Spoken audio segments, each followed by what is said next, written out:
السلام علیکم ورحمۃ اللہ وبرکاتہ۔ میرے بھائی اور میری بہن، آپ نے ضرور یہ بات سنی ہوگی کہ اللہ رب العزت روزے دار کی دعا افطار کے وقت قبول فرماتے ہیں۔ بالکل آپ نے صحیح سنا، جی ہاں، آپ نے بالکل صحیح سنا ہے۔ اور ہم میں سے بہت سے لوگ ایسے ہیں جو افطار کے وقت اہتمام کے ساتھ دعا کرتے ہیں، لیکن ایک بات جو بہت ہی خاص ہے کہ شاید ہی کچھ لوگ جانتے ہیں کہ افطار کے وقت کون سی وہ گھڑی ہے جس وقت اللہ رب العزت دعا قبول کرتے ہیں۔ یوں تو اللہ رب العزت اپنے تمام بندوں کی تمام دعائیں ہر وقت سنتا رہتا ہے اور اس کو قبول بھی کر لیتا ہے، لیکن پھر بھی کچھ خاص گھڑیاں، کچھ خاص ساعتیں، کچھ خاص اوقات ایسے ہیں جس وقت میں مانگی جانے والی دعا وہ کبھی رد ہی نہیں کرتا۔ نبی اکرم صلی اللہ علیہ وسلم کا فرمان ہے کہ 3 لوگ ایسے ہیں جن کی دعائیں کبھی رد ہی نہیں ہوتی۔ پہلا شخص عادل حکمران، عادل بادشاہ، وہ بادشاہ جو اپنی رعایا پر انصاف کرتا ہو، وہ بادشاہ جب اللہ رب العزت کے سامنے اپنا ہاتھ پھیلاتا ہے، اپنا جھولی پھیلاتا ہے، تو اس بادشاہ کو اللہ رب العزت کبھی واپس نہیں کرتے،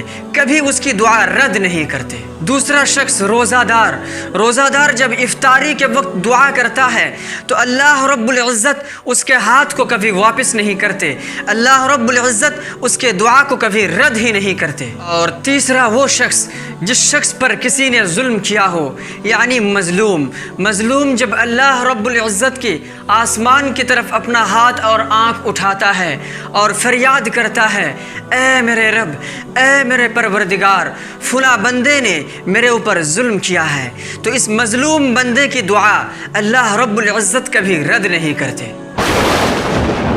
تو حدیث پاک میں یہ صاف موجود ہے کہ روزے دار کے افطار کی وقت کی مانگی ہوئی دعا کبھی رد نہیں کرتے، لیکن اب سوال یہ ہے کہ وہ کون سی گھڑی ہے، افطار کے وقت کی وہ کون سی گھڑی ہے جس وقت کی گئی دعا اللہ رب العزت واپس نہیں کرتے، جس وقت مانگی ہوئی دعا اللہ رب العزت رد نہیں کرتے۔ میرے بھائی اور میری بہن، ہم میں سے بہت لوگوں کے معمول یہ ہیں کہ ہم افطار کے وقت آنے سے پہلے 10-15 منٹ پہلے افطاری لے کے بیٹھ جاتے ہیں اور پھر ہاتھ اٹھا کر دعا کرتے ہیں، اور بغیر ہاتھ اٹھا کر بھی ہم دعا مانگتے رہتے ہیں، اور جیسے ہی سائرن کی آواز آتی ہے یا اذان کی آواز آتی ہے تو ہم کھانا شروع کر دیتے ہیں۔ لیکن غور کرنے کی بات تو یہ ہے کہ نبی اکرم صلی اللہ علیہ وسلم نے فرمایا وَدَعْوَةُ الصَّائِمِ حِينَ يُفْطِرُ، کہ روزے دار کی دعا قبول کی جاتی ہے حین یفطر،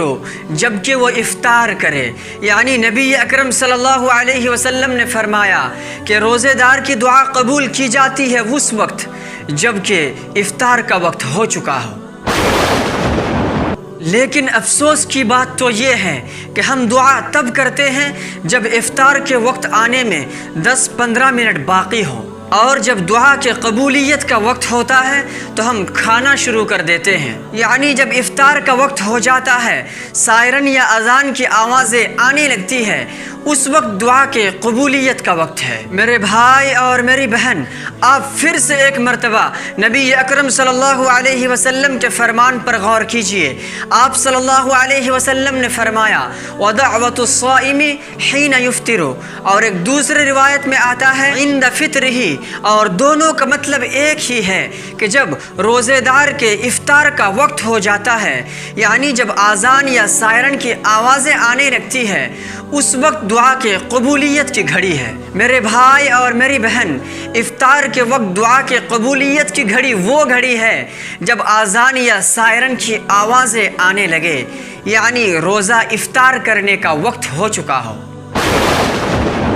اگر ہمیں بھی اللہ رب العزت کے پاس سے کچھ حاصل کرنا ہے، اگر ہم بھی چاہتے ہیں کہ اللہ رب العزت ہمارے جھولی میں کچھ ڈال دیں، تو جس طرح ہم 16 اور 17 گھنٹہ بھوکا رہ کر پیاس کو اور بھوک کو برداشت کیا، تو اور 2-3 منٹ رک کر اللہ سے ہم خصوصی دعا مانگ لیں، اور ہم پہلے سے ہی یہ ترتیب دے لیں کہ ہم اس مختصر سے وقت میں اللہ رب العزت سے کون کون سی خاص دعا مانگیں گے۔ اور آخر میں شکیل احمد آپ تمام بھائیوں اور بہنوں سے گزارش کرتا ہوں کہ آپ اس مختصر سے وقت میں مجھ جیسے حقیر کو اور میرے اساتذاؤں کو، میرے رشتہ دار کو، میرے والدین کو، میرے دوست و احباب کو بھی دعاؤں میں یاد رکھیں۔ اور میں شکیل احمد آپ تمام حضرات کے لیے دعا کروں گا کہ اللہ رب العزت مجھے، آپ کو اور پورے امت مسلمہ کو اپنے حفظ و امان میں رکھے۔